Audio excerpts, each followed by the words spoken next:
আমরা ঘরণীরা সকালে ঘুম থেকে উঠলেই কি রান্না করব কি করব না, কি খেতে দেবো টিফিনে সবাইকে, বাসি কাজ সারার পর তো এই চিন্তা লেগেই থাকে। আচ্ছা, একদিন রান্না না করলে হয় না? না হয় না, পেট পুজো তো করতেই হবে।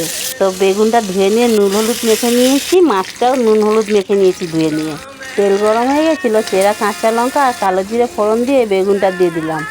বেগুনটা দেওয়ার পর মাছটা দিয়ে নেড়ে চেড়ে পরিমাণ মতন নুন, 1 চামচ হলুদ, 1 চামচ জিরের গুঁড়ো দিয়ে ভালো করে নেড়ে চেড়ে পরিমাণ মতন জল দিয়ে গোটা কাঁচা লঙ্কা কটা দিয়ে আর সিতিয়ার মাছ কটা ভেজে দিয়েছিলাম, সিতিয়ার মাছ দিলাম। ছোটো মাছ আবার ইলিশ মাছ খেতে পারবে না, কাঁটা, ওই জন্য ছোটো মাছ জন্যে কটা সিতিয়ার মাছ নিয়ে নিয়েছিলাম। বেগুন দিয়ে ইলিশ মাছ পাতলা ঝোল রান্না হয়ে গেছে। সাথে আরও একটা চচ্চড়ি রান্না হয়েছিল, মাছের মাথা দিয়ে কাঁচকলা দিয়ে আর গাঁটি কচু দিয়ে একটা চচ্চড়ি করেছিলাম। গরম ভাতের সাথে দারুণ লেগেছিল খেতে। ভিডিওতে যদি ভালো লেগে থাকে লাইক শেয়ার ফলো করে দেবেন। সুস্থ থাকবেন, ভালো থাকবেন, নমস্কার।